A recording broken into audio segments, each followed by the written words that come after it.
जिस देवता के लिए हमने उपवास किया है उस देवता की मूर्ति के पास बैठे, मूर्ति के सामने बैठे, मूर्ति की पूजा करें, देवता का मंत्र जपें, देवता के लिए हवन करें, देवता की कथा सुनें, देवता के लिए भजन करें, देवता के लिए नृत्य करें। मूर्ति के सामने बैठ करके ये सब करना चाहिए। पर हम लोग क्या करते हैं, अढ़ाई शेर खाए के और बढ़िया चैनल बदलते हैं टीवी में। बताओ, ये व्रत देखो, या तो बढ़िया चैनल बदलते हैं या तो खर्राटे लेते हैं। और जबकि व्रत के दिन सोना नहीं चाहिए। बोलो राधे राधे। अब लेटे हम भी थे, काहे को झूठ बोले, शरीर है, लेकिन ध्यान भगवान का बना रहना चाहिए। ये मैंने एक सोच होनी चाहिए, परमात्मा से जुड़े रहें, परमात्मा के सानिध्य में रहें। ये उपवास का मतलब होता है। एकादश इंद्रियां माने 5 कर्मेंद्रियां, 5 ज्ञानेंद्रियां और 1 मन, ये 11 हैं। और इन 11 से भगवान का भजन करना ही एकादशी का व्रत है। तो बाबा ने सुंदर एकादशी के दिन शरीर को त्यागा, और जब बाबा का शरीर छूट गया तो सबने मिलकर के बाबा की अंतिम क्रिया करी और भगवान द्वारिकापुरी पधारे। समय बीता, परीक्षित का जन्म हुआ। ब्राह्मणों ने नाम रखा विष्णुदाता। परीक्षित बड़े होने लगे। उधर भगवान ने सोचा कि बहुत दिन हो गए, अब हमें यहाँ से चलना चाहिए। तो भगवान ने समस्त यदुवंश का संहार करा करके और भगवान यहाँ से चले गए। जब भगवान यहाँ से चले गए तो अर्जुन भी भगवान के साथ घूमने गए थे द्वारिका। जब भगवान चले गए तो अर्जुन वहां से वापस आ रहे थे। इधर कलयुग का प्रारंभ हो गया था। कलयुग का प्रारंभ हो गया तो युधिष्ठिर ने एक दिन भीम से कहा कि भैया भीम, कुछ विचित्र दृश्य दिखाई पड़ते हैं। ऐसा लगता है जैसे कोई नया युग आ गया, कलयुग आ गया। क्योंकि मैं देखता हूं कि दिन में कुत्ते ऊपर को मुंह करके रोते हैं, मूर्तियों मंदिर में जाता हूं तो मूर्तियां रोती हुई दिखाई पड़ती हैं, गैया अपना दूध स्वयं पीती हुई दिखाई पड़ती है। लगता है कलयुग आ गया है, और कलयुग में सब उल्टा पुल्टा होगा। अर्जुन का पता नहीं है, हमें भी अब यहाँ से चलना चाहिए, बहुत दिन हो गए। यही चर्चा कर रहे थे, तब तक सामने से अर्जुन आते दिखाई पड़े। अर्जुन को देखा तो अर्जुन के चरण लड़खड़ा रहे थे, लड़खड़ाते कदमों से अर्जुन चल रहे थे। युधिष्ठिर ने डांटा भीम को, भीम दौड़ो, अर्जुन को संभालो, क्या हो गया इसे। भीम गए, दौड़ करके अर्जुन को संभाला, पकड़ के लेकर के आए। भैया को प्रणाम किया अर्जुन ने और भैया से लिपट गए। युधिष्ठिर ने पूछा, अर्जुन क्या हुआ, तुम्हारे चेहरे का तेज कहां चला गया, तुम्हारा शरीर निस्तेज क्यों है, तुम्हारे शरीर की शक्ति कहां चली गई। द्वारिकाधीश ठीक तो है, द्वारिकापुरी में सब कुशल से तो है। और जैसे द्वारिकाधीश का नाम लिया सो अर्जुन रो पड़े। भैया वंचितो हम महाराज हरिणा बंधरोपिणा येन में पहरतम तेजो देव विस्मापनम महत। भैया पग पग पर हमारी रक्षा करने वाले द्वारिकाधीश प्रभु हमें छोड़ करके यहाँ से चले गए। जैसे ही भगवान के जाने का सुना तो मैया कुंती तुरंत गिरी और गिर करके मर गई। गिरती मैया का शरीर छूट गया। पांडवों ने मैया कुंती के शरीर को उठाया, अंतिम क्रिया की और 5 भाई द्रौपदी को लेकर के परीक्षित का राज तिलक किया। परीक्षित का राज तिलक करने के बाद 5 भाई हिमालय पर्वत की ओर चल पड़े और पर्वत में जाकर के बर्फ में चलते हुए अपने अपने शरीर को गला दिया। केवल युधिष्ठिर ही सशरीर अपने धाम को गए। युधिष्ठिर धर्मराज के अवतार हैं, तो केवल उनके पैर का एक अंगूठा गल गया था और बाकी सशरीर अपने धाम को गए। पैर का अंगूठा क्यों गला, एक बार झूठ बोला था युधिष्ठिर ने, इसलिए पैर का अंगूठा गल गया। कब झूठ बोला था, द्रोणाचार्य को मारने के लिए। भगवान ने कहा अगर युधिष्ठिर जोर जोर से चिल्ला करके कह दें अश्वत्थामा हतो, अश्वत्थामा हतो, अश्वत्थामा मारा गया, अश्वत्थामा मारा गया, तो द्रोणाचार्य जी विश्वास कर लेंगे और किसी का नहीं करेंगे। अश्वत्थामा नाम का एक हाथी था, भगवान ने भीम से कहा इसे मार दो, अब भीम ने अश्वत्थामा नाम के हाथी का वध कर दिया। और भगवान जोर जोर से चिल्लाने लगे अश्वत्थामा मारा गया, अश्वत्थामा मारा गया। द्रोणाचार्य ने सुना तो द्रोणाचार्य ने कहा मुझे विश्वास नहीं होता कि अश्वत्थामा मेरा बेटा मारा जाएगा, नहीं मारा गया। बोले आपको कैसे विश्वास होगा? बोले अगर युधिष्ठिर कह देगा कि अश्वत्थामा मारा गया तो मुझे विश्वास हो जाएगा, क्योंकि युधिष्ठिर झूठ नहीं बोलता। भगवान ने युधिष्ठिर से जाकर के कहा भैया आप बोल दो अश्वत्थामा मारा गया। युधिष्ठिर ने कहा कन्हैया झूठ कैसे बोल दूं? मैं किसी को मारने के लिए झूठ बोल दूं? मैं झूठ नहीं बोल सकता। भगवान ने कहा ये झूठ नहीं है, अश्वत्थामा नाम का हाथी मारा गया, इसमें झूठ क्या है? आपको ये नहीं कहना कि अश्वत्थामा पुरुष मारा गया कि अश्वत्थामा हाथी मारा गया, आप बस यही कहना अश्वत्थामा मारा गया। अश्वत्थामा हतो नरो वा कुंजरो, हमें नहीं जानता नर है कि कुंजर है, हाथी है कि आदमी है, हमें नहीं पता, पर अश्वत्थामा मारा गया। आप इतना बोल देना हम संभाल लेंगे। युधिष्ठिर ने जोर से कहा अश्वत्थामा हतो, और नरो वा कुंजरो जैसे ही बोले तब तक भगवान ने शंख बजा दिया, तो नरो वा कुंजरो द्रोणाचार्य को सुनाई नहीं पड़ा, केवल इतना ही सुनाई पड़ा कि अश्वत्थामा मारा गया। तो झूठ तो ही है, इसलिए थोड़ा सा झूठ बोला था, इसी कारण से युधिष्ठिर का अंगूठा गल गया था और बाकी सबका शरीर छूट गया, सब गिर पड़े पर बर्फ में, तो शरीर छूट गया। और इधर परीक्षित जी बड़े होने लगे। परीक्षित जी का विवाह हुआ इरावती नाम की कन्या के साथ, 5 बेटा भये, 4 बेटा हुए। और परीक्षित ने 10 दिशाओं में विजय की पताका फहराई। एक दिन वो शिकार खेलने के लिए जंगल जा रहे थे, रास्ते में उन्होंने एक दृश्य देखा। रास्ते में उन्होंने देखा एक काला काला पुरुष एक बैल को मार रहा है। बैल के 3 पैर टूटे हुए हैं, एक पैर पे खड़ा है, और वह काला काला पुरुष उस पैर को भी तोड़ने का प्रयास कर रहा था। परीक्षित ने ललकारा, है दुष्ट क्या करता है, छोड़ उसे। वहां हाथ जोड़ करके चरणों में गिर पड़ा। परीक्षित जी ने पूछा कौन हो तुम? उसने हाथ जोड़ के कहा सरकार मैं कली हूं, कलियुग, मैं हूं कलियुग, मेरा राज्य आ गया पर मैं कहीं बैठने की जगह नहीं पा रहा। मैं जहां भी जाता हूं आप धनुष पर बाण चढ़ाए हुए दिखाई पड़ते हो, मेरी हिम्मत नहीं पड़ती कहां बैठूं, तो सरकार मुझे रहने के लिए जगह दे दीजिए। कलयुग ने परीक्षित ने कलयुग को रहने के लिए 4 स्थान दिए। द्यूतम पानम स्त्रियाः सोनाः, जहां जुआ होता है वहां रहो, जहां मदिरा पान होता है वहां रहो, जहां वैश्यागमन होता है वहां रहो, और जहां जीव हिंसा होती है वहां रहो। ये 4 जगह दिया। कलयुग ने हाथ जोड़ के कहा सरकार वैसे भी मैं बहुत सुंदर हूं और आपने कमरे भी बहुत जोरदार जोरदार दिए हैं, साहब एकाध कोई बढ़िया सा कमरा दे दीजिए। ड्राइंग रूम बढ़िया हो तो अंदर के कमरे कैसे भी हो चलता है, पर ड्राइंग रूम बढ़िया होना चाहिए, बैठका बढ़िया होना चाहिए। सामने का कमरा सुंदर हो, आने जाने वाले देखे तो कहेंगे भाई वाह अच्छा सजाया है, अब अंदर चाहे जैसा हो टूटा फूटा अंदर चलता है। तो साहब एक कोई बढ़िया सा कमरा दे दीजिए। परीक्षित जी ने कहा अपने में कोई बढ़िया बात बताओ तो बढ़िया कमरा मिलेगा, तुम में भी तो तमाम बुराइयां भरी पड़ी हैं, तुम में कौन सी अच्छाइयां हैं, एक बढ़िया सा विशेषता बताओ अपने में, बढ़िया कमरा मिल जाएगा। तो परीक्षित जी के पूछने पर कलयुग ने विशेषता बताई। साहब है मेरे में विशेषता, क्या?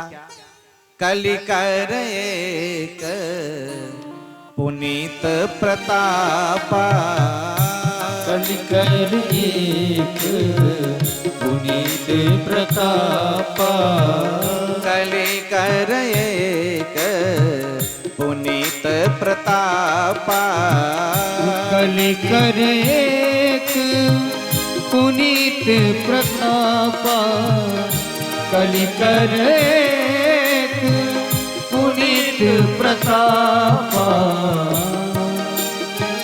मानस पुण्य होय नहीं पापा मानस पुण्य होय नहीं पापा मानस पुण्य होय नहीं पापा मानस पुण्य होय नहीं पापा मानस पुण्य होय नहीं पापा मानस पुण्य होय नहीं पापा कल युग केवल नाम आधारा कलयुग केवल नाम आधारा कल युग केवल नाम आधारा कलयुग केवल नाम आधारा सुमेर सुमेर नर उतरहि पारा सुमीर सुमीर नर उतरहि पारा सुमेरे सुमेरे नर उतरहि पारा सुमीर सुमीर नर उतरहि पारा कलयुग केवल नाम आधारा कलयुग में केवल भगवान का नाम ही एक आधार है। भगवान का नाम लिया जाए तो भव सिंधु से पार हो जाता है जीव। कलयुग में केवल भगवान के नाम का ही आधार है। इस चौपाई का एक और अर्थ है। बोलो राधे राधे। गोस्वामी जी कितने बड़े दार्शनिक थे। उन्होंने पहले ही सब कुछ समझ लिया था। क्या बोले? कलयुग में केवल नाम का आधार ही सब कुछ होगा। आधार कार्ड ही सब कुछ होगा। कलयुग केवल नाम आधार। अगर आधार नहीं है तो आप किसी मतलब के नहीं हो। इसलिए नाम का आधार कार्ड बहुत जरूरी है। हर जगह आधार कार्ड। तो अगर आधार बढ़िया है, आधार है तो आप सही हो। आधार नहीं है तो किसी मतलब के नहीं। इसलिए नाम का आधार बहुत जरूरी है। भगवान के नाम का अगर आधार हम ले लिए, आधार बना लिए, तो हम बहुत सिंधु से पार हो जाएंगे। गोपद सिंधु अनल सितलाई। भगवान का नाम लेने से क्या होता है?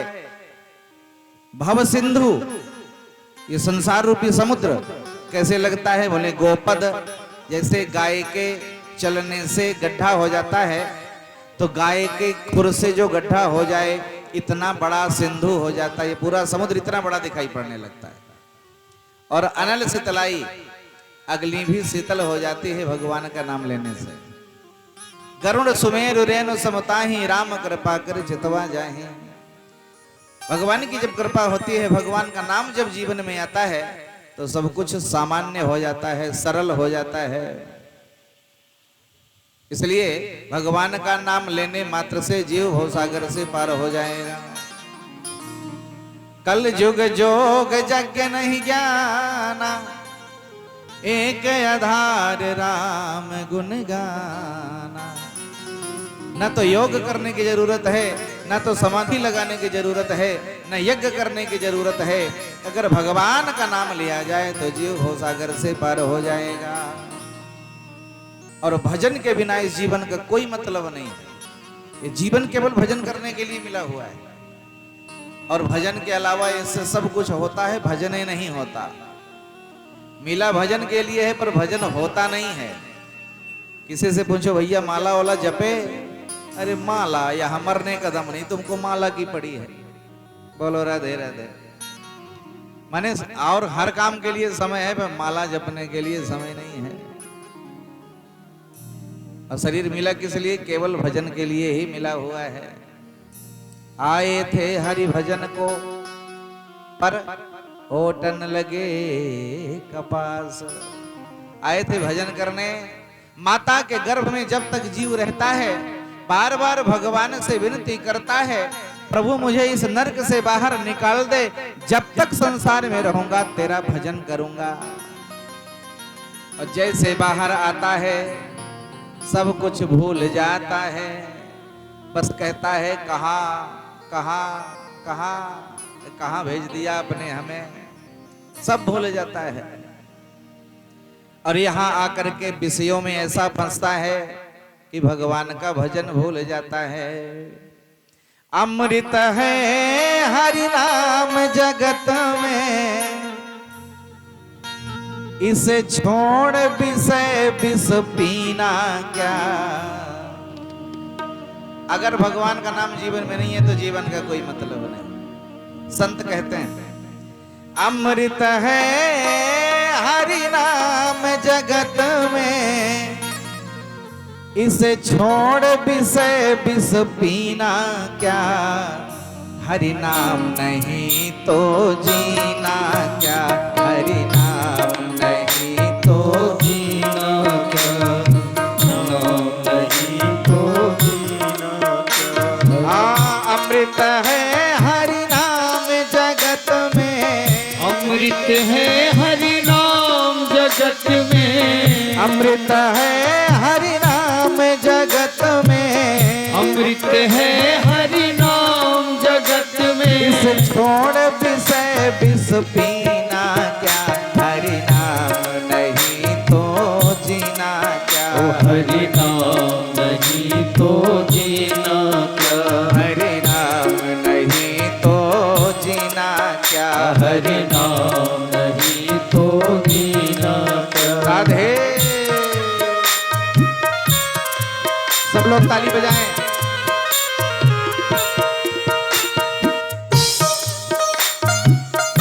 भगवान के कीर्तन में ताली जरूर बजाना चाहिए। कीर्तन में ताली का बड़ा महत्व है। राम कथा सुंदर करतारी, संशय विहग उड़ावन हारी। राम जी की कथा में, राम जी की कीर्तन में ताली जरूर बजाना चाहिए। ताली बजाने से होता क्या है, ताली बजाने से हमारे हाथ की जो रेखाएं सोई हुई होती हैं वो जग जाती हैं, भाग्य रेखाएं जग जाती है, हमारा भाग्य उज्जवल हो जाता है। इसलिए ताली जरूर बजाना चाहिए। कीर्तन में ताली का, भोजन में थाली का, बाग में माली का, और ससुराल में आहा हा बड़ा महत्व होता है। इसलिए ताली जरूर बजाएं। हरि नाम नहीं तो जीना क्या, हरि नाम नहीं तो जीना क्या। काल सदा अपने रस डोले, ना जाने कब सिर चढ़ बोले।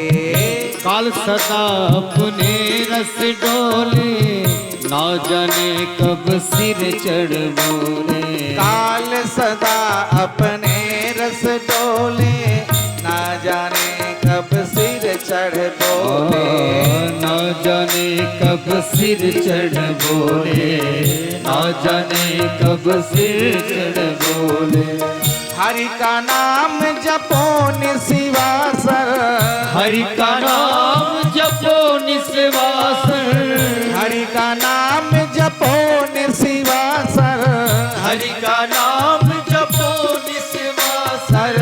इसमें वर्ष महीना क्या, हरि नाम नहीं तो जीना क्या। हरि नाम नहीं तो जीना क्या, हरि नाम नहीं तो जीना क्या। हरि नाम नहीं तो जीना क्या। राधे। अमृत है हरि नाम जगत में, अमृत है हरि नाम जगत में। छोड़ विषय रस पीना क्या, हरि नाम नहीं तो जीना क्या, हरि नाम नहीं तो जीना क्या।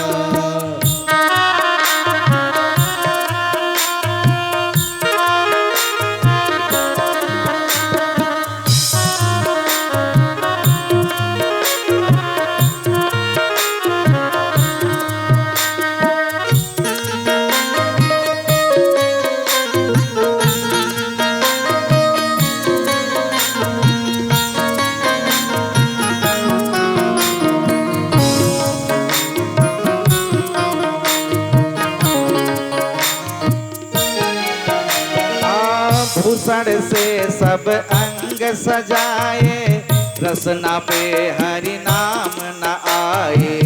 भूषण से सब अंग सजाए, रसना से प्रभु काम आए। भूषण से सब अंग सजाए, रसना पे हरि नाम न आए। रसना पे हरि नाम आए, रसना पे हरि नाम आए।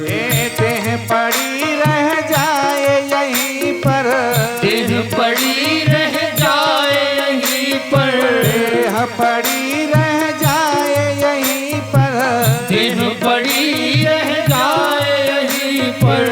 कुंडल और नगीना क्या हरि नाम नहीं तो जीना का हरि नाम नहीं तो जीना का। हाँ, अमृत है हरि नाम जगत में, अमृत है हरि नाम जगत में, अमृत है हरि नाम जगत में, अमृत है हरि नाम जगत में। इसे छोड़ विषय विष पीना क्या हरि नाम नहीं तो जीना क्या। हरि नाम नहीं तो जीना का। राधे।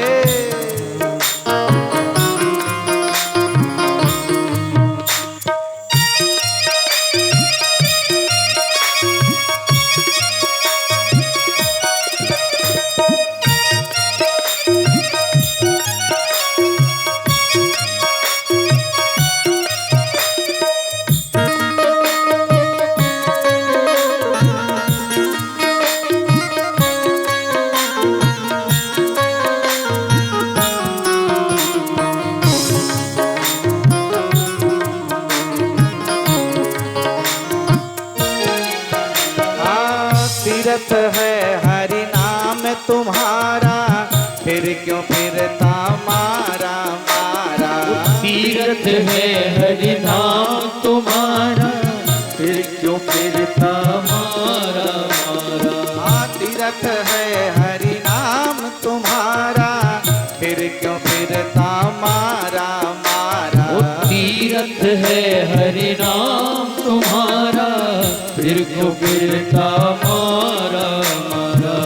अंत समय हरि नाम न आए, अंत समय हरि नाम न आए, अंत समय हरि नाम न आए। अंत समय हरि नाम न आए। काशी और मदीना क्या हरि नाम नहीं तो जीना क्या, हरि नाम नहीं तो जीना क्या, हरि नाम नहीं तो जीना क्या। हरि नाम नहीं तो जीना क्या। अमृत है हरि नाम जगत में, अमृत है हरि नाम जगत में, अमृत है हरि नाम जगत में, अमृत है हरि नाम जगत में। छोड़ विषय विष पीना क्या हरि नाम नहीं तो जीना क्या, हरि नाम नहीं तो जीना क्या, हरि नाम नहीं तो जीना क्या। हरि नाम नहीं तो जीना क्या। हरि नाम नहीं तो जीना क्या। वो अमृत है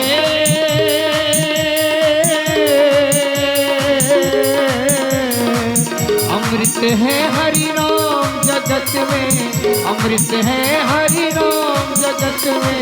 छोड़ विषय रच पीना जा, हरि नाम नहीं तो जीना जा, हरि नाम नहीं तो जीना जा, हरि नाम नहीं तो जीना जा, हरि नाम नहीं तो जीना जा, हरि नाम नहीं तो जीना। बोल भक्त वत्सल भगवान की जय हो। इसलिए भगवान का नाम जीवन में बहुत जरूरी है। परीक्षित जी ने कलयुग से पूछा तो कलयुग ने कहा सरकार ये विशेषता है मेरे में, ना तो यज्ञ करने की जरूरत है, ना समाधि लगाने की जरूरत है, ना योग साधने की जरूरत है। केवल भगवान का नाम ले लिया जाए तो भव सिंधु से पार हो जाया जाएगा। परीक्षित जी प्रसन्न हो गए और परीक्षित जी ने उसे एक और कमरा दिया बढ़िया सा। कौन?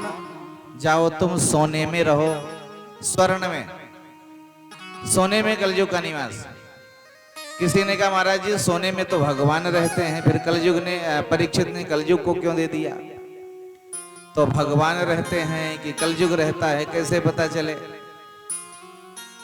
संतों ने भाव दिया, ईमानदारी की कमाई के सोने में भगवान रहते हैं और बेईमानी की कमाई के सोने में कलयुग रहता है। अब तुम्हारी कमाई कैसी है ये तुम जानो, जैसी कमाई वैसा स्थान। अगर ईमानदारी का है तो भगवान बैठे हैं, बेईमानी का है तो कलयुग बैठा है। बोले महाराज हम बाजार गए, बाजार से गहना खरीदा, अब उसमें कौन घुसा बैठा है कैसे पता चले? तो उसके लिए कहा एक उपाय है। बोले क्या? बोले गहना खरीद के लाओ, भगवान को समर्पित कर दो, पहले भगवान को पहना दो, इसके बाद उसे प्रसाद समझ के पहन लो, कुछ भी गड़बड़ नहीं होगा। और गड़बड़ी कहाँ हो जाती है? माताएं जाती हैं बाजार, बाजार में खरीदा झुमका, और झुमका खरीद के वहीं से पहन लिया, और पहन लिया तो कलयुग सवार। घर आते जाते महाभारत शुरू। बोलो राधे राधे। तो करना क्या है? बोले गहना खरीदो, पहले भगवान को समर्पित कर दो। तुम ही निवेदित भोजन करही, तुम ही निवेदित भोजन करही, तुम ही निवेदित भोजन करही, तुम ही निवेदित भोजन करही, तुम ही निवेदित भोजन करही, तुम ही निवेदित भोजन करही, भो प्रसाद पट भूषण धरही, प्रभु प्रसाद पट भूषण धरही, प्रभु प्रसाद पट भूषण धरही, प्रभु प्रसाद पट भूषण धरही। तुम ही निवेदित भोजन करही। जो व्यक्ति भगवान को समर्पित करके भोजन करता है, जो भगवान को समर्पित करके वस्त्र धारण करता है, जो भगवान को समर्पित करके गहना धारण करता है, भगवान उसके समस्त दोषों को नष्ट कर देते हैं। क्योंकि संसार में ऐसी कोई वस्तु नहीं है जिसमें दोष नहीं है। संसार में जो भी भगवान ने बनाया है सब में दोष है, सब में गुण है। जड़ चेतन गुण दोषमय। पूरा संसार चाहे वो जड़ हो चाहे चैतन्य हो, सब में दोष है, सब में गुण है। तो दोष को शांत करने का बढ़िया उपाय है, कुछ भी नया लाओ, नया अन्न का भोजन बनाओ तो ठाकुर जी को भोग लगा दो। ध्यान दीजिएगा, भोजन बनाते समय यह ध्यान रखना है कि पहली रोटी गाय को दिया जाता है और अंत की रोटी कुत्ते को दी जाती है। पहली रोटी गाय के लिए निकाल दो और सबसे अंत की रोटी कुत्ते के लिए छोड़ दो। अंत की रोटी नहीं खाना चाहिए। अंत वाली रोटी खाने से क्या होता है? बोले जो व्यक्ति खाएगा उसकी बुद्धि मोटी हो जाएगी, बुद्धि बेकार हो जाएगी। बोलो राधे राधे। खा लिए तो खा लिए, पर अब ध्यान रखना आज से अंत की रोटी कुत्ते के लिए होनी चाहिए और पहली रोटी गाय के लिए होनी चाहिए। एक खुराक हमेशा ज्यादा बनाना चाहिए, पता नहीं कौन किस समय अतिथि घर में आ जाए, तो एक खुराक भोजन अतिथि के लिए हमेशा बनाना चाहिए। बोलो राधे राधे। पर शहरों में तो बड़ा गड़बड़ मामला हो गया है, गिन के रोटी बनती है, कितनी खाओगे गिन के बताना पड़ता है। अब अगर अचानक कोई पहुंच गया तो मामला गड़बड़े है। अगर देवी जी के घर का पहुंच गया मायके का, तब तो रोटी मिल जाएगी, इसमें तो राय नहीं है। पर अगर बाबूजी के घर का मिल पहुंच गया, मामा के फूफू के मौसी के, ये कौन है? बोले मामा के दामाद है। और अभी खाना पड़ेगा, इनको भी बनाना पड़ेगा। जाओ बनाओ, हमारे बस का नहीं है। बोलो राधे राधे। तो ये हमारा धर्म है, हमारी संस्कृति है। हमारे धर्म में कहा गया है मातृदेवो भव, पितृदेवो भव और अतिथि देवो भव। अतिथि देवता होता है, इसलिए उसकी सेवा देवताओं की तरह करनी चाहिए। बोलो राधे राधे। तो भोजन का ये नियम है, अन्न में दोष है भगवान को भोग लगा दो, दोष खत्म। वस्त्र में दोष है ठाकुर जी को पहना दो, दोष खत्म। आभूषण में दोष है ठाकुर जी को अर्पण कर दो, दोष खत्म। कलयुग एक दिन राजा परीक्षित के शीश पे सवार हो गया, सर पे। कैसे सवार हो गया? आज राजा परीक्षित ने जो मुकुट लगाया था वो बेईमानी की कमाई का मुकुट था, वो जरासंध का मुकुट था। और जैसे जरासंध का मुकुट मस्तक पर रखा तो कलयुग को मौका मिल गया, सो जाके परीक्षित के सर पे सवार हो गया। सर पे सवार हुआ तो शिकार खेलने का मन हुआ, शिकार खेलने जंगल गए, रास्ता भटक गए, भूख प्यास से व्याकुल हो गए और भटकते भटकते समीक ऋषि के आश्रम में आ गए। ऋषि समाधि में बैठे हुए थे। राजा ने आवाज लगाया, कोई आवाज नहीं आई। राजा ने पास में जाकर के देखा तो समीक ऋषि समाधि में बैठे हैं। राजा को लगा कि राजा आए हैं, सेवा न करना पड़े, इसके लिए आंख बंद करके बैठा है, नाटक कर रहा है। राजा ने वहीं पर पड़ा था एक मरा हुआ सांप और उसको बाण की नोक से उठाया, समीक के गले में डाल दिया और वहां से चले गए। किसी ने समीक ऋषि के बेटे ऋष्यशृंग से बताया, आपके पिता के गले में किसी ने सांप डाल दिया, सांप ने आपके पिता को काट लिया, आपके पिताजी मर गए। ऋषि के पुत्र ने आओ देखा न ताओ, ऊंच देखा न नीच, सीधे हाथ में जल लिया। हाथ में जल लेकर के उसने श्राप दे दिया। इति लंघित मर्यादा तक्षकः सप्तमे हनि, दाक्षस्य तस्म कुलांगारम, नोदितो में तदद्रुहम। मैं समीक ऋषि का बेटा ऋष्यशृंग ये श्राप देता हूं कि जिसने मेरे पिता के गले में सांप डाला है, आज के ठीक 7वें दिन तक्षक उसे काट लेगा, वो मर जाएगा। ये कह करके जल छोड़ दिया। पिता के पास आकर के बैठ के रोने लगे। पिता ने बेटे के रोने की आवाज सुनी तो समाधि खुल गई। बेटे को गोदी में बिठा के पूछा, बेटा क्या हुआ, क्यों रो रहे हो? पिता को बोलते हुए देखा तो उन्होंने सोचा पिताजी जो तो जीवित हैं। पिताजी आप जीवित हो? बोले हाँ। हमें क्या हुआ? बोले आपके गले में सांप था, हमने सोचा सांप ने आपको काट लिया, आप मर गए। पिताजी अगर आप जीवित हो तब तो हमने गलत कर दिया। बोले क्या कर दिया? सारी बात बताई। तब राजा परीक्षित को श्राप मिल गया। ये समझ करके समीक ऋषि को बहुत बड़ा दुख हुआ।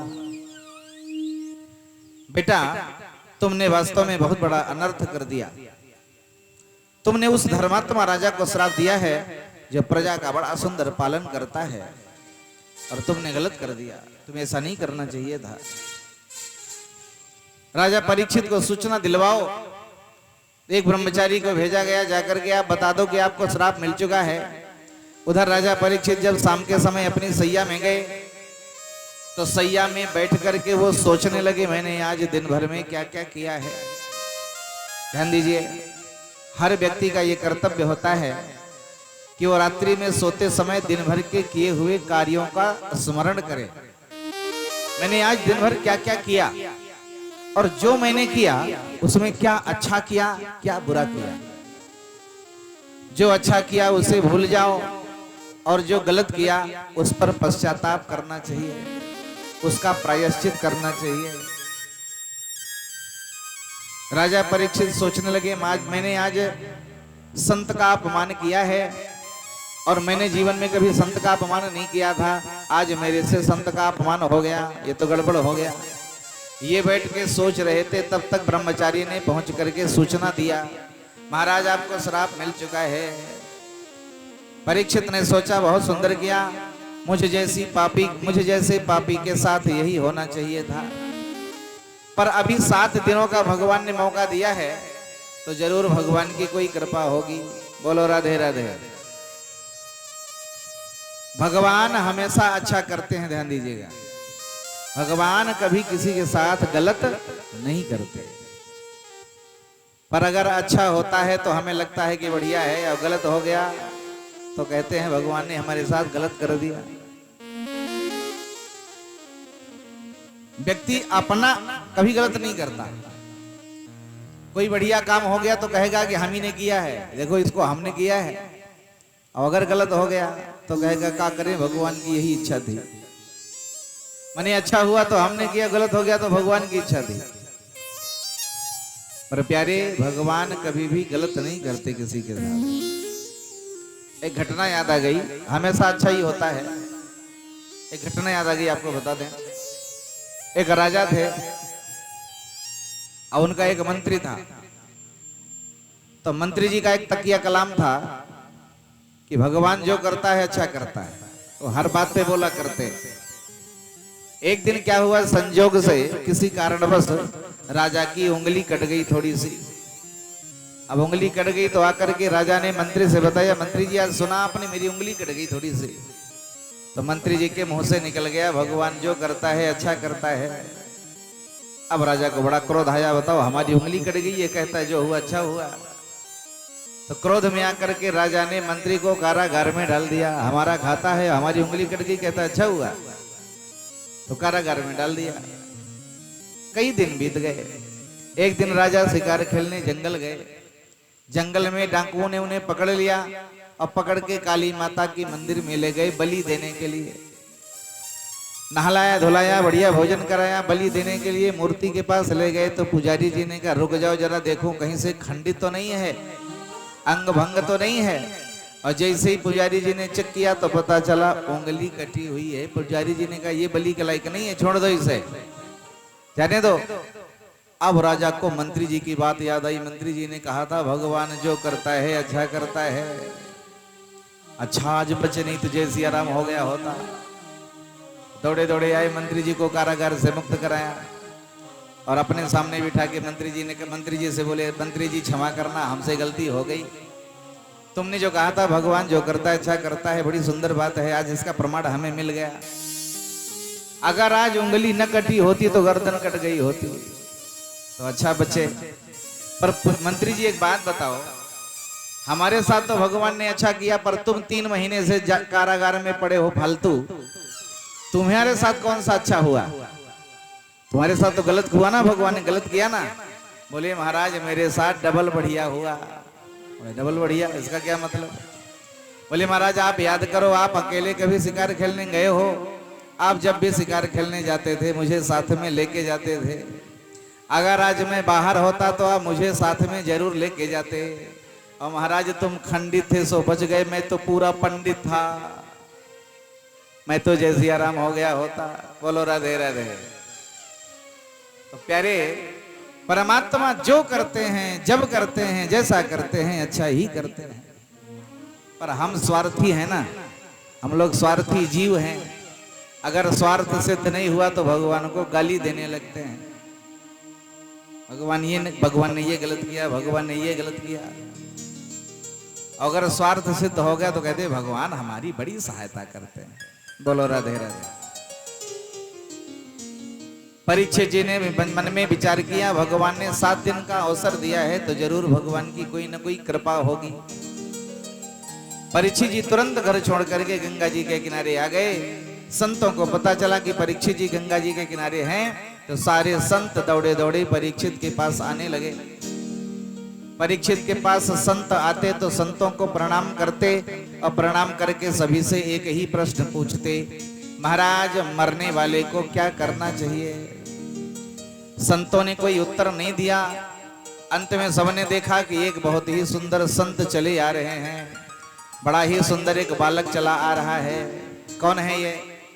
तत्रा भवत भगवान व्यास पुत्रो यदृक्षयागामटमानो नपेक्षः अलच्छलिंगो निजलाभतुष्टो व्रतस्य बालैरवधो तवेशः।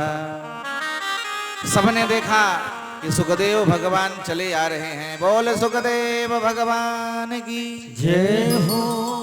सुखदेव भगवान चले आ रहे हैं और सुखदेव भगवान आए तो सबने खड़े होकर के सुखदेव भगवान का स्वागत किया।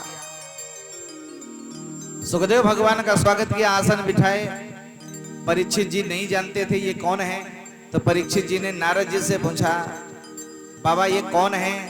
नारद बाबा ने बताया ये सुखदेव भगवान हैं, ये जल्दी किसी के यहाँ जाते नहीं, आज पहली बार तुम्हारे सामने आए हैं, तुम्हारा बहुत बड़ा सौभाग्य है, इसलिए इन्हें प्रणाम करो।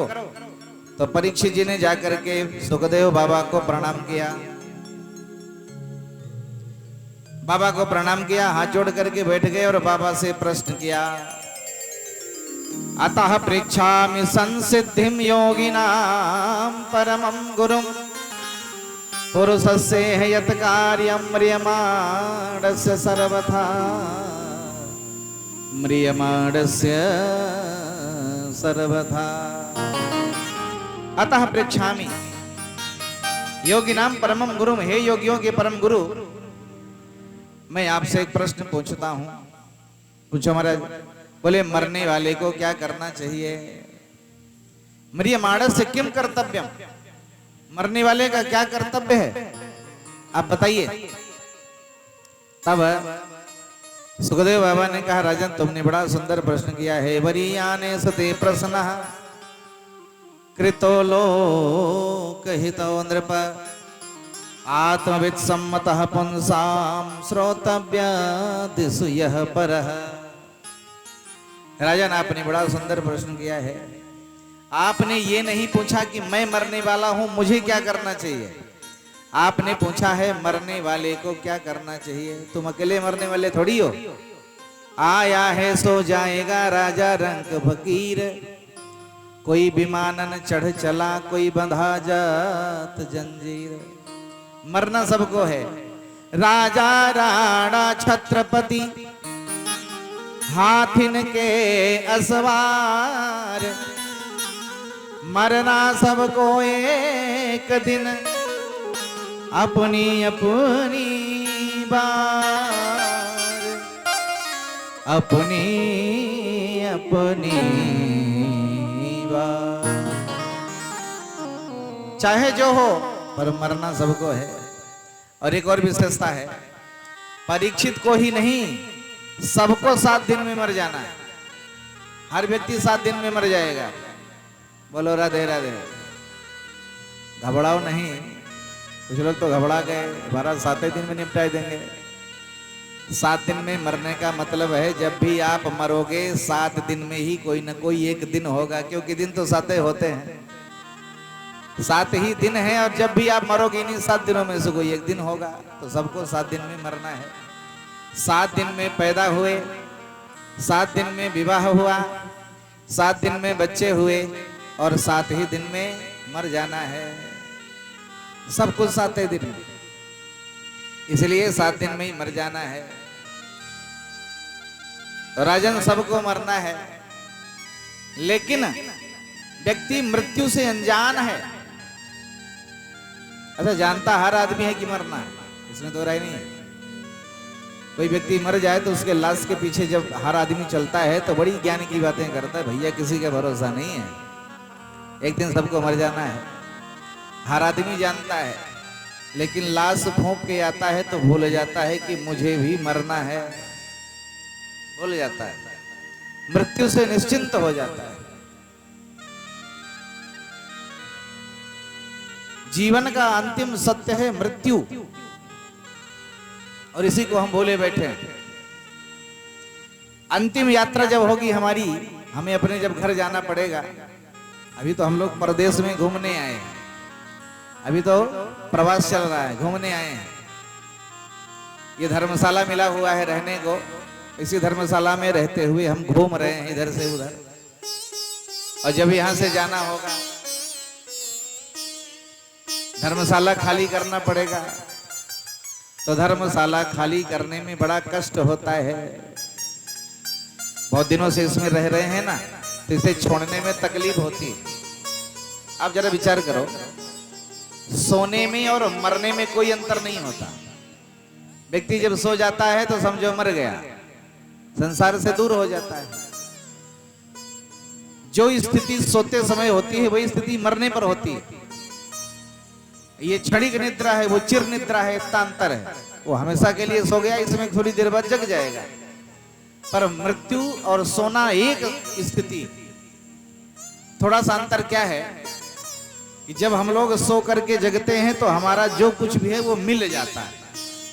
माने पत्नी मिल जाता है, परिवार, पत्नी मिल जाती है, परिवार मिल जाता है, बच्चे मिल जाते हैं, घर बार मिल जाता है, धन संपत्ति सब मिल जाती है। लेकिन मरने के बाद फिर ये सब मिलने वाले नहीं है। बस इसीलिए मरने से डर लगता है और कोई बात नहीं। आदमी सोने से नहीं डरता, बल्कि सोने के लिए लड़ जाता है, हटो सोने दो, डांट देता है। और यही स्थिति मरने पर भी होती है। लेकिन यही एक गड़बड़ी है कि मरने पर ये सब कुछ छूट जाता है, हमारा कुछ नहीं मिलता, और सो करके जब हम जगते हैं तो हमें सब कुछ मिल जाता है। ये आत्मा, ये जीव इस संसार में ऐसा लिपट चुका है, ऐसा चिपक चुका है कि इसे छोड़ने में इसे डर लगता है। और छोड़ना तो पड़ेगा, बिना छोड़े काम चलने वाला नहीं है। बिटिया न चाहे तब भी गौने जाना पड़ेगा।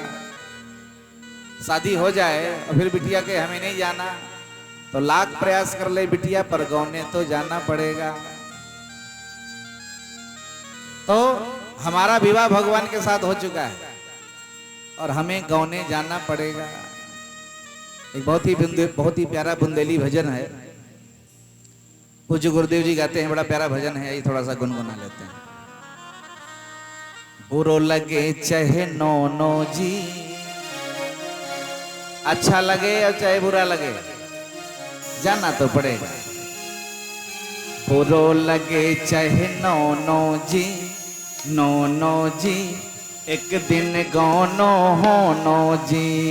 बुरो लगे चाहे नो नो जी, नो नो जी, एक दिन गौनो हो नो जी। बुरो चाहे नो नो जी, नो नो जी, एक दिन गौनो हो नो जी। बुरो लगे चाहे नो नो जी, नो नो जी, एक दिन गौनो हो नो जी। बुरो लगे चाहे नो नो जी, नो नो जी, एक दिन गौनो हो नो जी। एक दिन गौनो हो नो जी, एक दिन गौनो हो नो जी। हाँ बुरो लगे चाहे नो नो जी, नो नो जी, एक दिन गौनो हो नो जी। बुरो लगे चाहे नो नो जी, नो नो जी, एक दिन गौनो हो नो जी।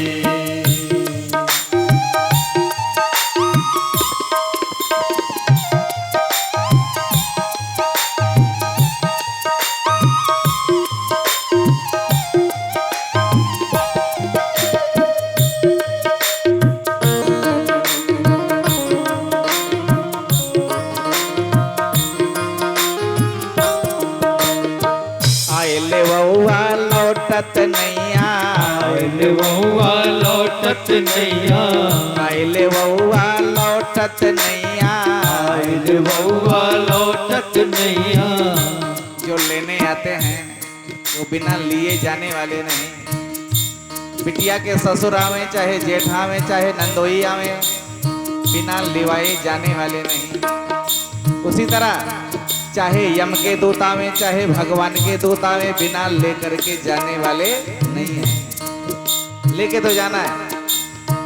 आइले बउआ लौटत नैया, आइले बउआ लौटत नैया, लौटत नैया जी, लौटत नैया। लौटत नैया जी, लौटत नैया। चाहे तौल को सोनो जी, सोनो जी, एक दिन गौनो हो नो जी। चाहे तौल को सोनो जी, सोनो जी, एक दिन गौनो हो नो जी। बुरा लगे चाहे नो नो जी, नो नो जी, एक दिन गौनो हो नो जी। बुरा लगे चाहे नो नो जी, नो नो जी, एक दिन गौनो हो नो जी। राधे।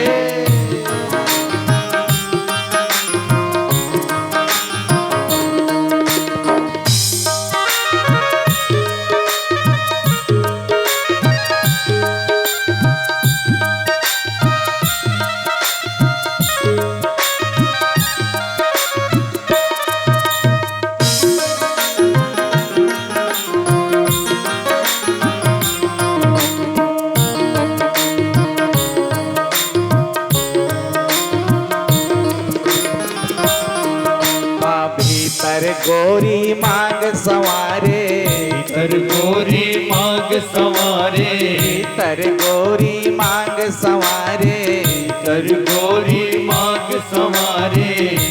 जब बुलाने आते हैं तो बिटिया का अंदर श्रृंगार किया जाता है, उसे बढ़िया सजाया जाता है।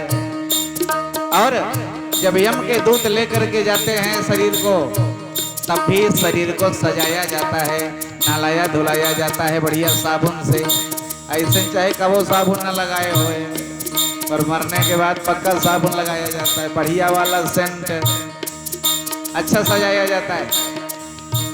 संत कहते हैं भीतर गोरी मांग संवारे, भीतर गोरी मांग संवारे, मांग संवारे गोरी मांग संवारे, मांग संवारे गोरी मांग संवारे। बाहर होए रहो रोनो जी, रोनो जी, एक दिन गौनो होनो जी। बाहर होए रहो रोनो जी, रोनो जी, एक दिन गौनो होनो जी। हाँ बुरा लगे चाहे नौनो जी, नौनो जी, एक दिन गौनो होनो जी। बुरा लगे चाहे नौनो जी, नौनो जी, एक दिन गौनो होनो जी।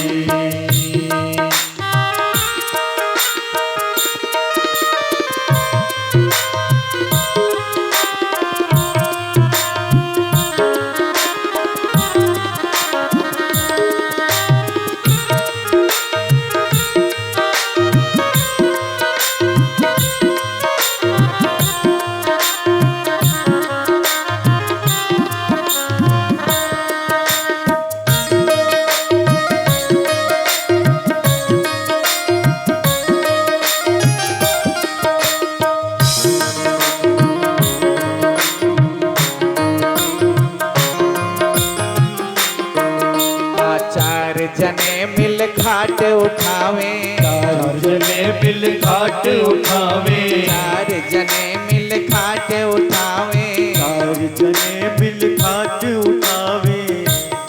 चाहे डोली जाए और चाहे अर्थी जाए, चार सब में लगते हैं। डोली में भी चार कहार लगते हैं और अर्थी में भी चार उठाने वाले लगते हैं। पहले डोली चलती थी, अब तो डोली का सिस्टम खत्म, पर रहेंगे चार पहिया। चार पहिया जरूर रहेंगे, तीन पहिया में कोई जाने को तैयार नहीं होगा। महाराज आफत मचा दे, तीन पहिया में है भगवान, तो चार पहिया में जाना पड़ेगा। जाने के लिए चार की ही जरूरत है। चार जने मिल खाट उठावे, चार जने मिल घाट उठावे, खाट उठावे भैया खाट उठावे। घाट उठावे भैया घाट उठावे। ले चल हो नो जी, हो नो जी, एक दिन गौनो हो नो जी। ले चल हो नो जी, हो नो जी, एक दिन गवनो हो नो जी। बुरा लगे चाहे नो नो जी, नो नो जी, एक दिन गौनो हो नो जी।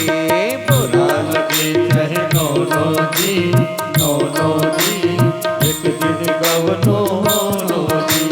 कहत कबीरा सुन भई साधो, कहत कबीरा सुन भई साधो, कहत कबीरा सुन भई साधो, कहत कबीरा सुन भई साधो, सुन भई साधो, सुन भई साधो, सुन भई साधो, सुन भई साधो।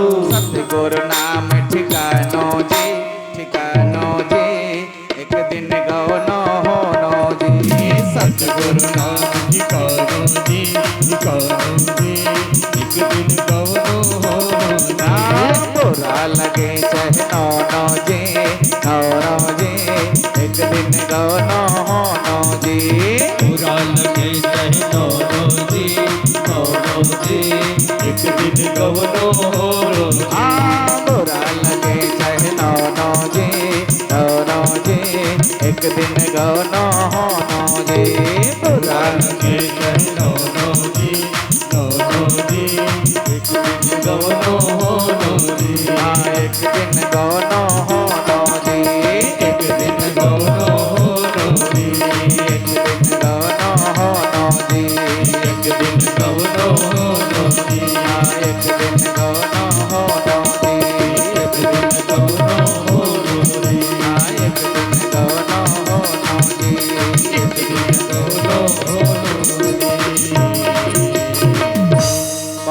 भक्तवत्सल भगवान की जय हो।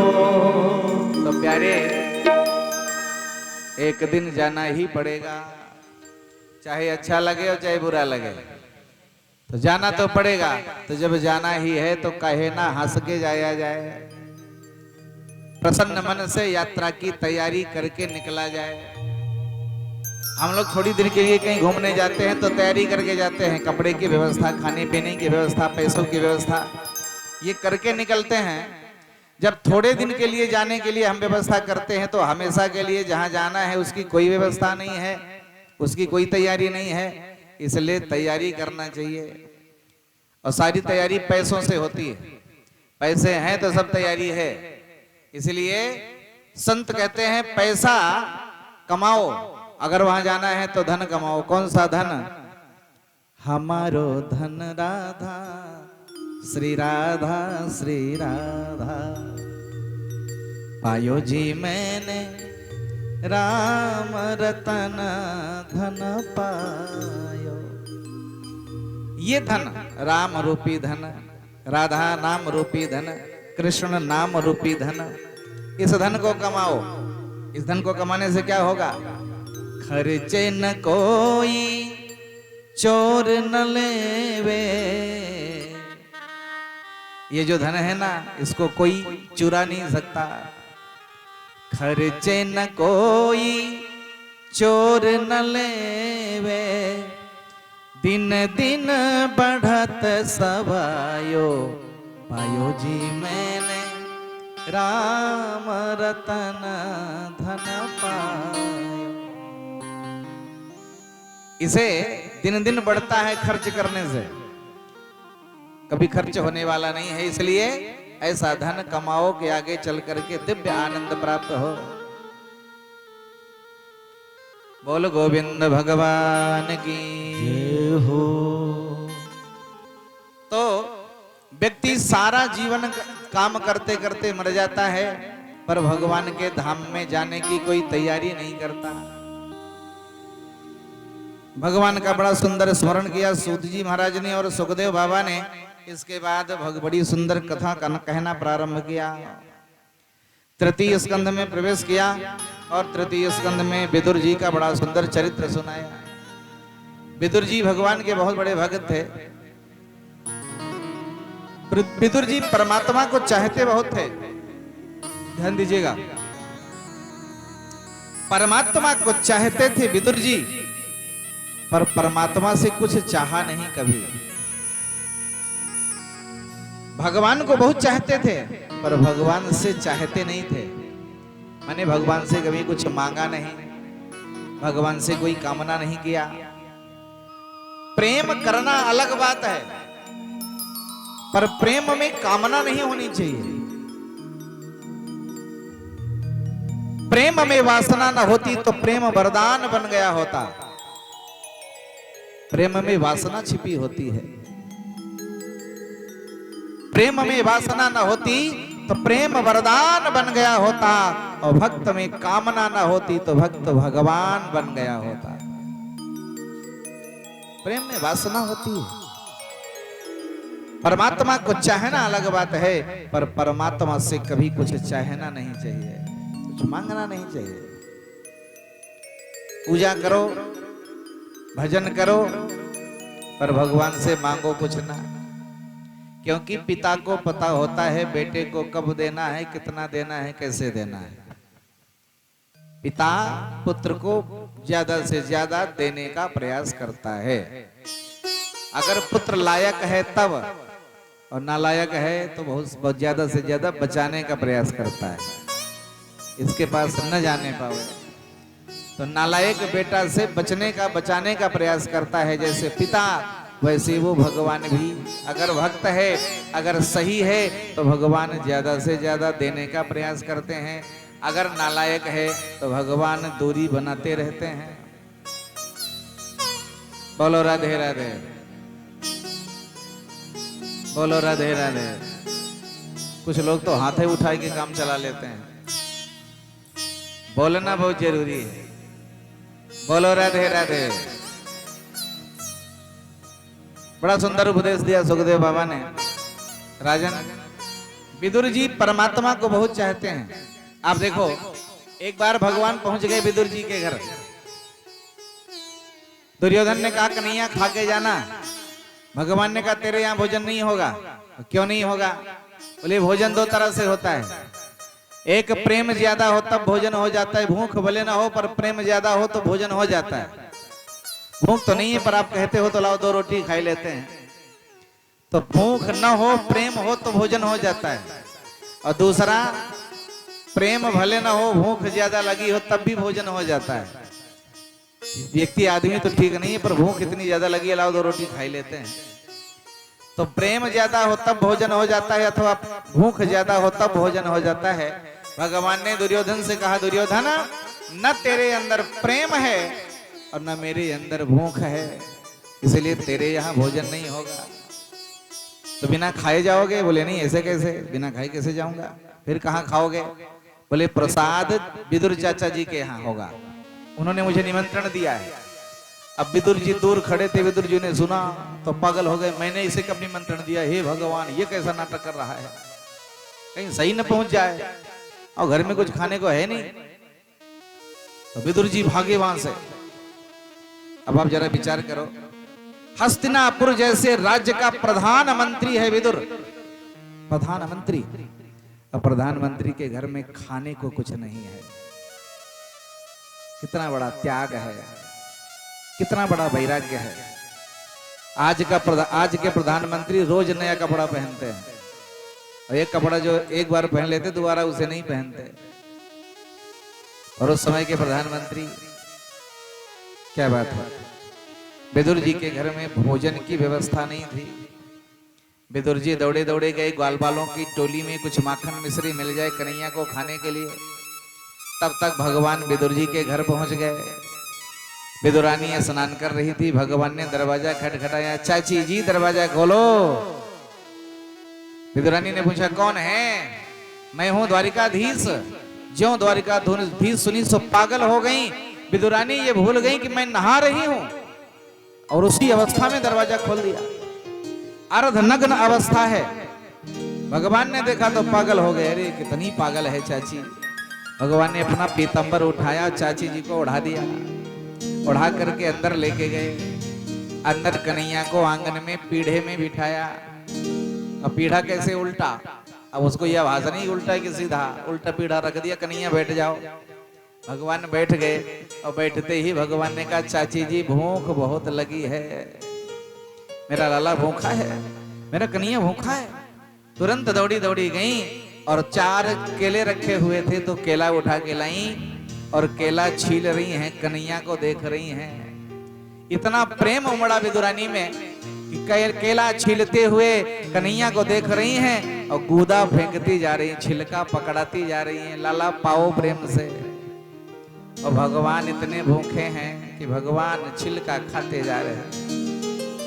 तब तक विदुर जी आ गए। विदुर जी ने देखा तो पागल हो गए, ये पागल हो गई, अरे राम राम, लाला को छिलका खिला रही, गुदा फेंक रही है। डांटा जोर से विदुर जी ने, अरे पागल क्या कर रही है? विदुर जी ने कन्हैया से कहा लाला ये तो महापागल है, तुम्हें तो होश होना चाहिए, तुम्हें तो मना कर देना चाहिए। बताओ ये छिलका देती जा रही, तुम खाते जा रहे हो।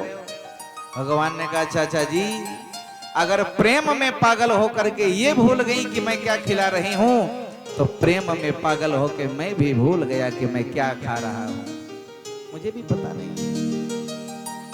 भगवान पदार्थों का भूखा नहीं है प्यारे, भगवान भाव का भूखा है।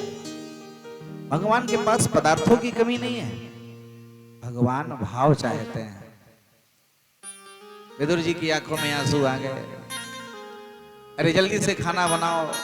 मैं गया था ग्वाल वालों की टोली में पर वहां कुछ नहीं मिला। विदुरानी ने कहा घर में कुछ है ही नहीं, क्या बनाऊं? क्या है? कुछ है? बोले साग पड़ा है थोड़ा सा चना का, तो जल्दी से साग बनाए दे। तो सूखा साग भगवान ने प्रेम से पाया। दुर्योधन घर मेवा त्यागे और साग विदुर घर खाई, सबसे ऊंची प्रेम सगाई। प्रेम सबसे ऊंचा होता है, पदार्थ भगवान नहीं देखता। बोल भक्त वत्सल भगवान की जय हो। विदुर जी परमात्मा से अथाह प्रेम करते हैं पर भगवान से कभी कुछ मांगा नहीं। और भगवान कहते हैं भैया वो भक्त मुझे बहुत प्यारा होता है जो कभी मुझसे कुछ मांगता नहीं है। जो बेटा पिता से कभी कुछ नहीं मांगता और अगर वो पहली बार मांग ले तो पिता उसे ज्यादा से ज्यादा दे देता है। आज मेरे बेटे ने पहली बार मुझसे कुछ मांगा है, इसलिए ज्यादा से ज्यादा देने का प्रयास करता है। उसी तरह भगवान है, आप कभी कुछ न मांगो, लेकिन जब आप कभी मांगोगे एक बार तो आपको उम्मीद से ज्यादा प्रभु देगा, इसमें दो राय नहीं है। बोल भक्तवत्सल भगवान की जय हो। विदुर जी का बड़ा सुंदर चरित्र सुनाया और इसी स्कंध में सृष्टि वर्णन सुनाया। विदुर जी ने मैत्रेय जी से प्रश्न किया, महाराज जी भगवान ने सृष्टि क्यों रची? दुनिया बनाने वाले क्या तेरे मन में समाई? काहे को दुनिया बनाई? ये सृष्टि क्यों बनाया प्रभु ने? इसके पीछे क्या कारण है? तब मैत्रेय ऋषि ने विदुर जी को सृष्टि वर्णन सुनाया। सबसे पहले भगवान की नाभि से कमल निकला जिनसे ब्रह्मा जी प्रकट हुए। ब्रह्मा ने भगवान से पूछा क्या किया जाए, तो दो शब्द सुनाई पड़े, तप। ब्रह्मा जी ने कई हजार वर्षों तक तपस्या किया। इसके बाद ब्रह्मा जी ने पुनः पूछा क्या करूं? भगवान ने कहा सृष्टि करो। तो ब्रह्मा जी ने सृष्टि करना प्रारंभ किया। सबसे पहले ब्रह्मा जी ने चार पुत्र पैदा किए। कौन कौन? सनक, सनंदन, सनातन, सनत कुमार। ये चार भैयाओं को प्रकट किया। ब्रह्मा जी ने इन चारों से कहा तुम भी सृष्टि में हमारा सहयोग करो। इन चारों ने कहा बाबा हमें तो भजन करने जाना है। तो चारों भजन करने चले गए। ब्रह्मा जी ने पुनः सृष्टि किया और 10 बेटा पैदा किया। 10 बेटा पैदा हुए। मरीचि, अत्रि, अंगिरा, पुलस्त्य, पुलह, क्रतु, भृगु, वशिष्ठ, दक्ष और नारद। ये 10 बेटा। इन्हीं के इनसे कहा ब्रह्मा जी ने सृष्टि में हमारा सहयोग करो। इन 10 ने कहा बाबा हम तो भजन करने जाएंगे। तो ये 10 भी भजन करने के लिए चले गए। ब्रह्मा जी को क्रोध आ गया कि मैं जिसे पैदा करता हूं उसे कहता हूं सृष्टि करो, भजन करने के लिए चला जाता है, मेरा कोई सहयोग ही नहीं करता। ये सोच के ब्रह्मा जी को क्रोध आया और ब्रह्मा का क्रोध ही दोनों भवों के बीच से सामने प्रकट हो गया। यही हुए भगवान रुद्र। बोल शंकर भगवान की जय हो। इस तरह से भोले बाबा की उत्पत्ति भई। भोले बाबा प्रकट हुए तो ब्रह्मा जी ने कहा भोले बाबा सृष्टि में सहयोग करोगे? बोले बिल्कुल करूंगा। तो करो। तो भोले बाबा ने सृष्टि करना शुरू किया। भूत, प्रेत, बैताल, डाकनी, साकनी, यक्षिणी। ब्रह्मा जी ने कहा ये क्या है? बोले सृष्टि। ब्रह्मा जी ने कहा सृष्टि आगे बढ़ाना है, नाश थोड़ी करवाना है मुझे, बंद करो, ये क्या कर रहे हो? भोले बाबा ने कहा भैया हमारे पास तो यही है, यही हमारे साथी है भूत प्रेत, और हमारे पास कौन है? बोले बाबा तुम जाओ भजन करो, हम कर लेंगे। दुनिया में ऐसा ही करना चाहिए। कोई किसी काम को बार बार कहे करने को तो ऐसा करो को अपने आप कहते भैया तुम जाओ हम कह ले। बोलो राधे राधे। भोले बाबा ने ऐसा काम करना शुरू किया। ब्रह्मा जी ने कहा भैया तुम पधारो, हम कर लेंगे। तो तुरंत पुनः सृष्टि करना प्रारंभ किया और ब्रह्मा जी के बाएं भाग से कन्या और दाहिने भाग से एक पुरुष का जन्म हुआ। यही हुए महाराज मनु और शतरूपा। इन्हीं से सृष्टि आगे शुरू हुई और मनु शतरूपा से ही मैथुनी सृष्टि शुरू हुई। पहले संकल्प सृष्टि थी, यहीं से मैथुनी सृष्टि शुरू हुई और इन दोनों ने मिलकर के 5 संतानों को जन्म दिया। 3 बिटिया 2 बेटा। आकुति, देवहूति और प्रसूति, ये 3 बिटिया और 2 बेटा हुए, प्रियव्रत और उत्तानपाद। बड़ी बिटिया का विवाह, आकुति का विवाह रुचि प्रजापति के साथ हुआ। प्रसूति का विवाह दक्ष प्रजापति के साथ हुआ और देवहूति का विवाह कर्दम ऋषि के साथ हुआ। आकुति के गर्भ से यज्ञ भगवान और दक्षिणा प्रकट हुए।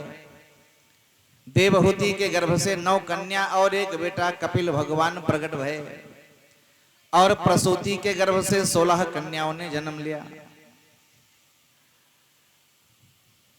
कर्दम जी का विवाह देवहूति जी के साथ हुआ। एक दिन मनु महाराज ने आकर के ब्रह्मा जी से कहा महाराज जी गड़बड़ हो गया। बोले क्या हो गया? बोले सृष्टि तो करें हम, पर धरती है ही नहीं। बोले धरती कहाँ चली गई? बोले धरती चली गई रसातल में। कौन ले गया? बोले हिरण्याक्ष नाम का दैत्य ले गया। तब ब्रह्मा जी के साथ सारे देवताओं ने मिलकर के भगवान का ध्यान लगाया। भगवान का ध्यान लगाया तो ब्रह्मा जी को छींक आई और ब्रह्मा जी की नासिका से 12 भगवान का प्रादुर्भाव हुआ। बोल 12 भगवान की जय हो। 12 भगवान का प्रादुर्भाव हुआ। भगवान ने कहा कहो देवताओं क्या चाहिए? भगवान से देवताओं ने कहा प्रभु धरती रसातल में है, उसको ला करके आप उसके केंद्र में स्थापित कर दीजिए। भगवान का शरीर बढ़ा, विकराल स्वरूप प्रभु का विराट स्वरूप धारण करके भगवान गए, धरती को उठाया, लेकर के आए, उसके कक्ष में स्थापित किया। पीछे पीछे हिरण्याक्ष चिल्लाता हुआ चला रहा था, है बनगोचर रुक जा, मेरी धरती मुझे दे दे। भगवान कुछ नहीं बोले। भगवान सीधा चले आए, आकर के धरती को उसके कक्ष में स्थापित किया। इसके बाद भगवान मुड़ करके हिरण्याक्ष से बोले अब बता क्या कहता है? हे बनगोचर वो धरती मेरी थी, तू उसे लेके चला आया। भगवान ने कहा तूने मुझे बनगोचर कहा, सही कहा, मैं बनगोचर ही हूं। बनगोचर माने होता है सुअर। मैं बनगोचर ही हूं, पर मैं बनगोचर हूं तो तुम जैसे ग्राम सिंहों को खोजता फिरता हूं। ग्राम सिंहों को खोजता फिरता हूं। भगवान ने ग्राम सिंह कहा हिरण्याक्ष को। ग्राम सिंह माने जानते क्या होता है? हमारे संस्कृत में बड़ी अच्छी अच्छी गाली है। आप किसी को गाली दे दो कोई समझ नहीं पाएगा और गाली भी हो जाएगी। जैसे आप किसी से कहो आओ ग्राम सिंह महाराज, तो आदमी फूल के बादल हो जाएगा। हम गांव के शेर हैं इसलिए हमको ग्राम सिंह कह रहा है। और ग्राम सिंह का सही सही अर्थ है कुत्ता। बोलो राधे राधे। अब आप किसी से कह दो आओ कुत्ते महाराज तो नाराज हो जाएगा, और कह दो आओ ग्राम सिंह महाराज तो फूल के बादल हो जाएगा। हमारी बड़ी बड़ाई कर रहा है। ग्राम सिंह माने कुत्ता। एक और शब्द है गृहपाल। गृहपाल माने भी कुत्ता होता है। आप किसी से कहो आओ गृहपाल तो सोचेगा हम घर का पालन करते हैं इसीलिए गृहपाल कहता है। गृहपाल माने कुत्ता। बोलो राधे राधे। किसी से आजमाना नहीं, अगर जानता होगा तो बवाल खड़ा हो जाएगा। बोलो राधे राधे। ये बड़े सुंदर सुंदर शब्द हमारे शास्त्रों में हैं। भगवान ने कहा हम तुम जैसे ग्राम सिंहों को खोजते फिरते हैं। भगवान ने एक गदा उठा करके मारा हिरण्याक्ष के छाती में। बदले में उसने भी मारा और युद्ध शुरू हो गया। कई हजार वर्षों तक दोनों लड़ते रहे। अंत में भगवान ने एक गदा घुमा के मारी, सो गोविंदाय नमो नमः, मर गया। सुखदेव जी से परीक्षित जी ने पूछा महाराज जी हिरण्याक्ष कौन था? बोले ये हिरण्याक्ष है कश्यप और दिति का बेटा। एक दिन मैया दिति सायंकाल के समय रजस्वला धर्म से निवृत्त हुई थी, तो उनके अंदर काम अग्नि जगी और काम अग्नि को शांत करने के लिए उन्होंने कश्यप भगवान से याचना किया। गोधूली बेला थी, शाम का समय था। कश्यप जी ने कहा देवी जी ये समय सही नहीं है गर्भाधान का। इस समय अगर गर्भाधान होगा तो बच्चे दुष्ट पैदा होंगे, इसलिए समय ठीक नहीं है। पर वो नहीं मानी। काम पिपासा बढ़ती जा रही थी, तो उन्होंने कहा आपका धर्म है मेरी पिपासा को शांत करना, आप मेरी पिपासा शांत कीजिए। कश्यप जी ने समझाया देवी जी ऐसे समय में 4 काम भूल कर भी नहीं करना चाहिए। गोधूली बेला में 4 काम बिल्कुल नहीं करना चाहिए। कौन कौन से? पहला भोजन, गोधूली बेला में भोजन नहीं करना चाहिए। दूसरा शयन, सोना नहीं चाहिए। तीसरा अध्ययन, पढ़ना नहीं चाहिए। और चौथा मैथुन, मैथुन क्रिया नहीं करना चाहिए, गर्भाधान नहीं करना चाहिए। बहुत समझाया लेकिन नहीं मानी देवी। तब उन्हें काम पिपासा शांत करना पड़ा। और जब कामेक्षा शांत हुई तब उन्हें पश्चाताप हुआ कि मैंने गलत कर दिया, मुझे ऐसा नहीं करना चाहिए। हाथ जोड़ के उन्होंने कहा महाराज जी हमसे तो गलत हो गया, इसका परिणाम क्या होगा? कश्यप जी ने कहा देवी जी हमने तुम्हें बहुत समझाया, तुम नहीं मानी, तो इस समय गर्भाधान हुआ है तो तुम्हारे एक नहीं दो बेटा पैदा होंगे, लेकिन दोनों बहुत बड़े आतंकवादी पैदा होंगे, बहुत बड़े राक्षस पैदा होंगे। बड़ा दुख हुआ दिति मैया को। मैया दिति ने कहा मैं इनको जन्म ही नहीं दूंगी। तो 100 वर्ष तक वो अपने बच्चों को रोके रखा, 100 साल तक जन्म ही नहीं दिया, पैदा ही नहीं किया। कश्यप जी ने जब बहुत समझाया तब 100 साल बाद बच्चों को पैदा किया। तो 100 साल के तो पहले से हो गए वो, और जैसे पैदा हुए सो विराट स्वरूप। हिरण्यक्ष गया, ब्रह्मा जी की स्तुति किया, ब्रह्मा जी से वरदान लिया। वरदान लेने के बाद इधर उधर घूमने लगा, लड़ने वाला ढूंढने लगा। गया समुद्र की विशाल लहरों को अपनी भुजाओं से रोक दिया। समुद्र खड़े हो गए, महाराज जी क्या चाहिए? बोले लड़ो हमसे, आओ हमसे युद्ध करो। वरुण जी ने कहा, समुद्र ने कहा भैया हमारे बस की बात नहीं, हम बूढ़े हैं, हम नहीं लड़ सकते तुमसे। तो बोले लड़ने वाला बताओ। तो कहा आकाश मार्ग से जाओ, कोई ना कोई मिल जाएगा लड़ने वाला। आकाश मार्ग से चला जा रहा था, नारद बाबा मिल गए। नारद बाबा से गए बाबा बीड़े बजाना जानते हो कि लड़ना भी जानते हो? चलो हमसे दो दो हाथ करो, चलो हमसे लड़ो। नारद बाबा ने कहा अच्छा फंसे, हमेशा दूसरों को लड़ाया, आज लड़ना पड़ेगा क्या? भैया हमसे लड़ते नहीं बनता, फिर क्या बनता है? बोले लड़ाते बढ़िया बनता है। तो चलो लड़ने वाला बताओ। तब नारद बाबा ने कहा ऐसा करो, ये धरती देख रहे हो? बोले हाँ, इसको उठाओ और रसातल में ले जाओ, कोई ना कोई लड़ने आ जाएगा। तो वही धरती को रसातल में ले गया, भगवान ने उसको मार करके धरती का उद्धार किया। बोले भक्त वत्सल भगवान की जय हो। इस तरह से और करदम जी का बड़ा सुंदर चरित्र सुनाया। करदम जी का विवाह देवहूति के साथ हुआ। देवहूति के साथ जब विवाह हो गया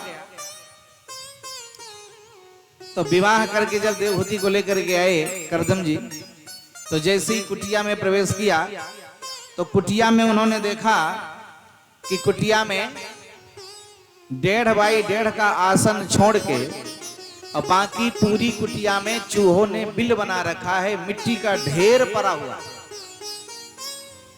देवहूति ने कहा महाराज कभी आपने सफाई नहीं की, इतनी सारी गंदगी पड़ी है कुटिया में। करदम जी ने कहा देवी जी 1.5 बाई 1.5 का आसन छोड़ के बाकी जगह की जरूरतें नहीं पड़ी तो सफाई काहे की करें? अपने राम ऐसे ही बैठे रहते थे, हमेशा भजन करते, तपस्या करते, तो बाकी जगह की आवश्यकता नहीं पड़ी तो सफाई नहीं किया। मैं सफाई कर दूं? हाँ कर दो। तो देवहूति जी सफाई करने लगी और बाबा भगवान का पूजन करने लगे। पूजन करते करते बाबा की समाधि लग गई। और 2-4 दिनों की नहीं, 2-4 महीनों की नहीं, 2-4 वर्षों की नहीं, 49 वर्षों की समाधि में बाबा चले गए। 49 साल तक मैया देवहूति हाथ जोड़े बाबा के सामने बैठी रही। न कुछ खाया, न कुछ पिया, न नहाया, न कपड़े बदले, न सोया, उसी तरह हाथ जोड़े 49 वर्षों तक खंभे की आड़ में बैठी रही हाथ जोड़े। 49 साल बाद जब नींद खुली, समाधि खुली, तो बाबा ने सामने देवी जी को हाथ जोड़े देखा तो कहा देवी जी आप कौन हो? हाथ जोड़ के देवहूति जी ने कहा बारे महाराज भूल गए, अरे हम आपकी धर्म पत्नी हैं। बोलो राधे राधे। ये पहले का जमाना था, आज का जमाना होता विवाह के अलावा दूसरे दिन पूछो देवी जी आप कौन हो, आप यहाँ कहाँ से आई? तो कहेंगे चलो टेमा में बताएंगे कहाँ से आई। बोलो राधे राधे। है? पहले का जमाना कितना जोरदार था, माताएं कितनी धार्मिक होती थी। पति ने स्नान नहीं किया तो स्वामी देवी जी ने स्नान नहीं किया, पति ने भोजन नहीं किया तो देवी जी ने भोजन नहीं किया। और आजकल एक दो रोटी तो नमक चीखने में चली जाती है। बोलो राधे राधे। वो तो नमक टेस्ट कर रहे थे है कि नहीं है। आपको खिलाए बिना थोड़ी खाएंगे, वो तो नमक टेस्ट कर रही थी। बोलो राधे राधे। क्या समय था। पति ने सोया नहीं तो देवी जी ने भी सोया नहीं, ऐसे ही बैठी रही। प्रसन्न हो गए करदम जी महाराज। वाह देवी, तुष्टो हम अद्य तव मान विमान दाया। हे देवी, हम आपके इस सेवा से शुश्रूषा से प्रसन्न हैं। कहो क्या चाहिए। देवी जी ने कहा साहब कुछ नहीं चाहिए, एक स्त्री जो पति से चाहती है बस वही चाहिए, एक संतान चाहिए। ठीक है।